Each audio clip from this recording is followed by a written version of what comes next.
just redefining words, right? You took this word gangster, and then you created an acronym for it. But then my question is like, can we read? Like I get it from an artistic standpoint, right? But can we actually redefine the word, or is it us just explaining what that acronym means to you as opposed to just using that word again? I think hip hop had already redefined the original definition of gangster, because a real gangster, according to like mob bosses and that type of gangster, like that ain't what hip hop has been, man. Hip hop ain't a bunch of mob bosses. No. It's a bunch of street niggas from the corner, you heard me? Right. That's just getting into the rap game and they like to reference Goodfellas and Scarface movies. All fiction. That's all fiction, brother. Yeah. So hip hop had already redefined gangster. And my thing was, we're not going based on the original definition anyway. Gangster rap inside of hip hop started in 1985, brother named Schoolie D in Philadelphia. In Philly, yeah. He's credited with the first gangster rap song, PSK, right? I think that stood for Park Street Killers, right?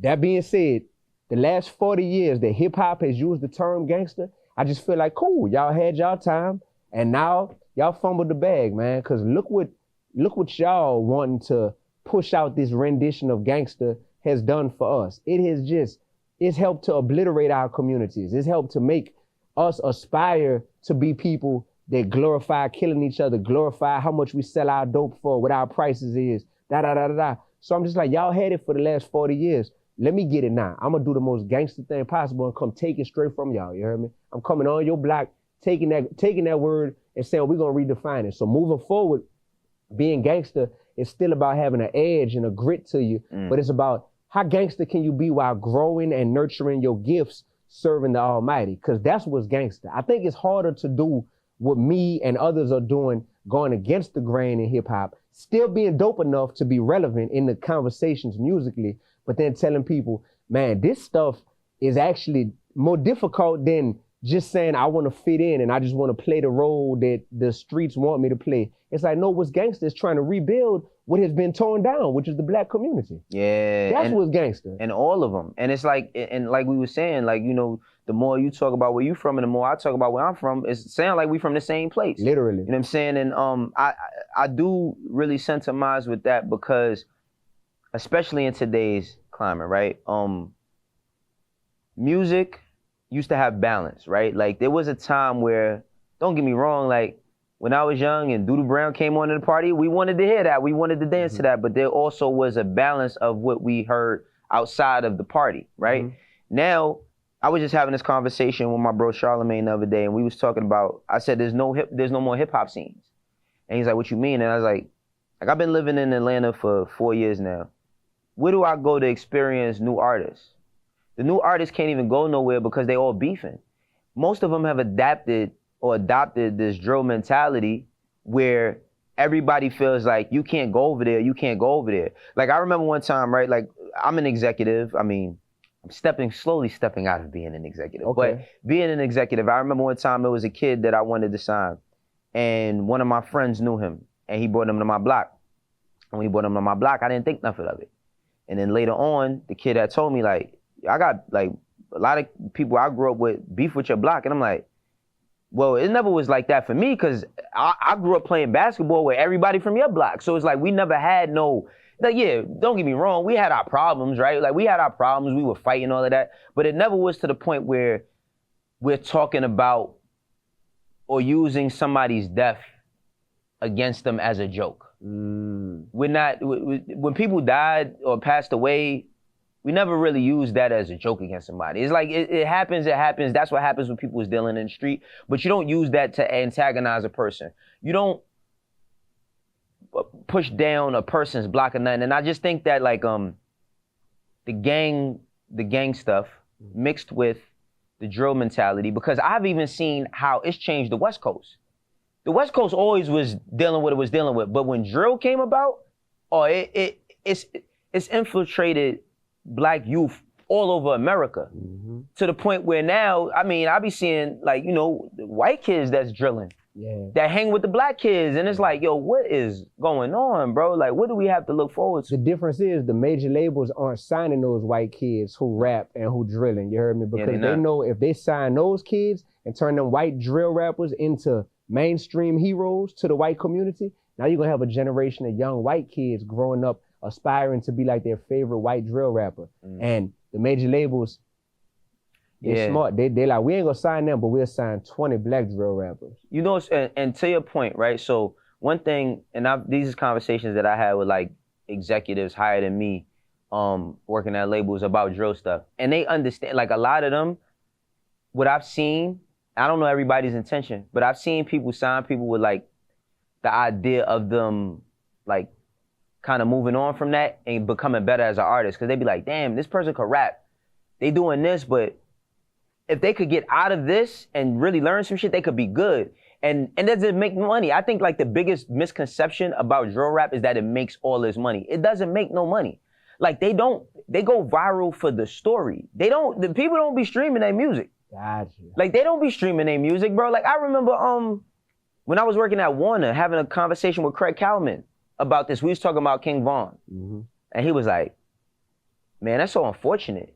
He like, yo, he right at the cusp of, of finally getting to a certain place. And at the time, I ain't gonna lie, I didn't really listen to his music. You know what I'm saying? But then when I started looking into the lore of what he was, it was more so about what he had done. Now, he did make some hits. He did make some hit records.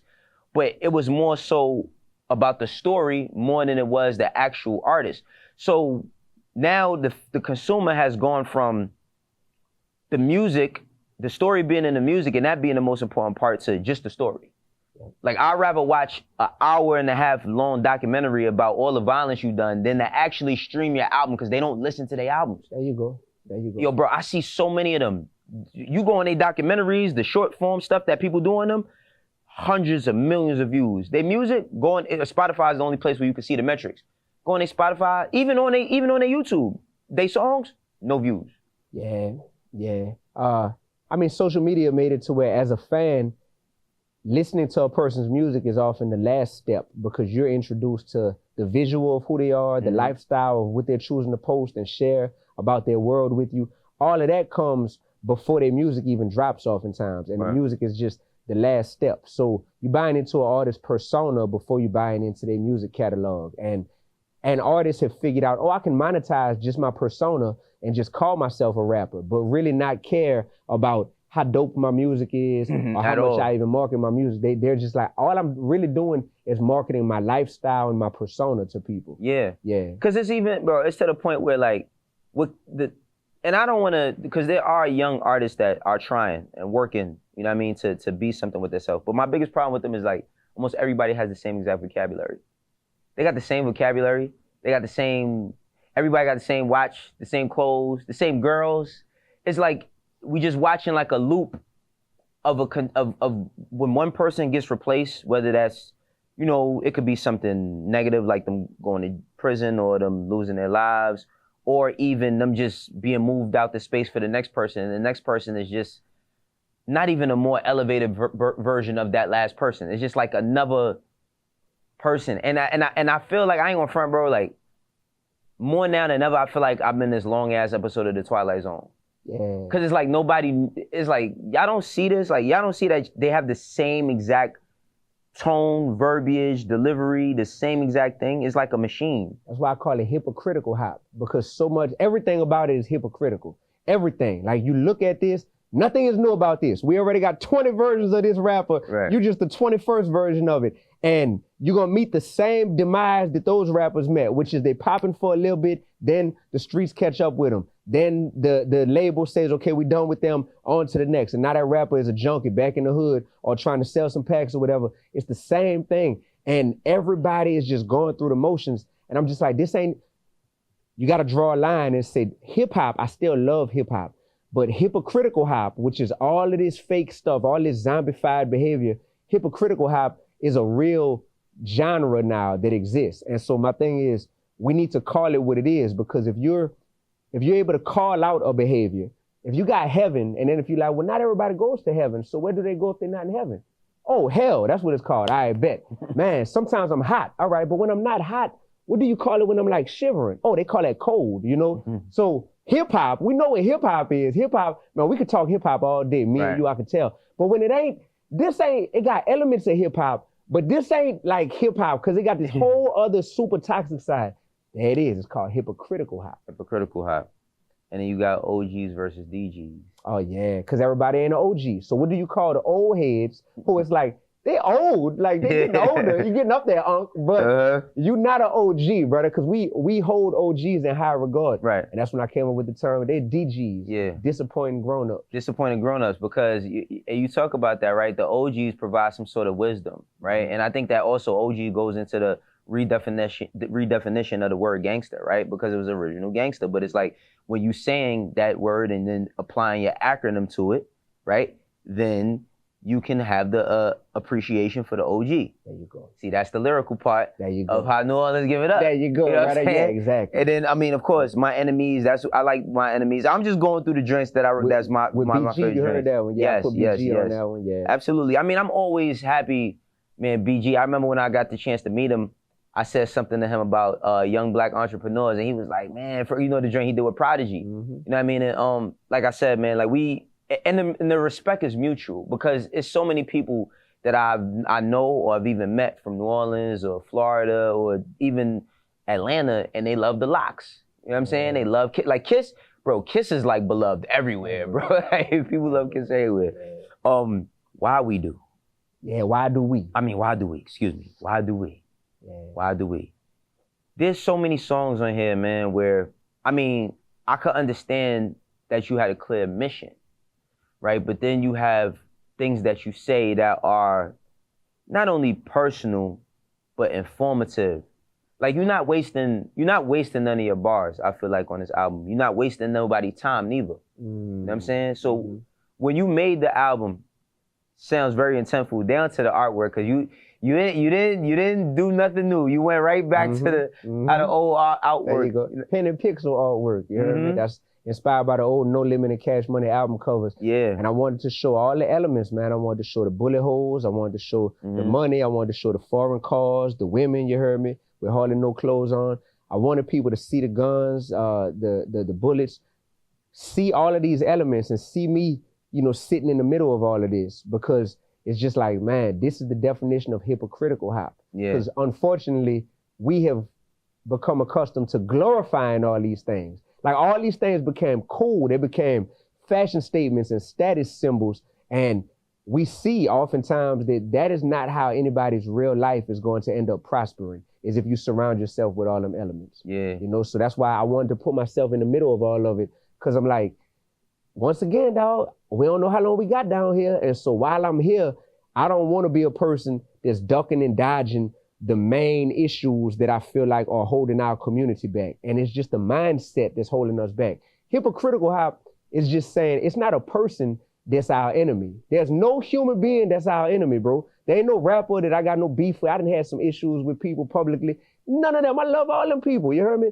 No person is my op. It's the spirit of evil and darkness. It's Ephesians 6:12. We don't beef against flesh and blood, but rulers, principalities, evil spirits from the underworld.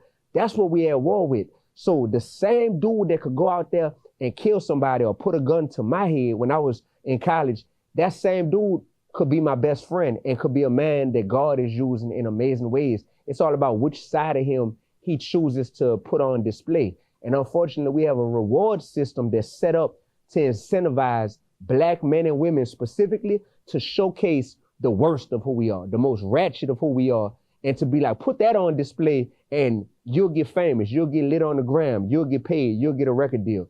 And it's backwards. That's hypocritical hop. So I'm trying to just show people, look, this is what it look like to do it the other way and still be successful. You know what I mean? Yeah, man. And then I'm happy you said that, because this goes into call it like it is.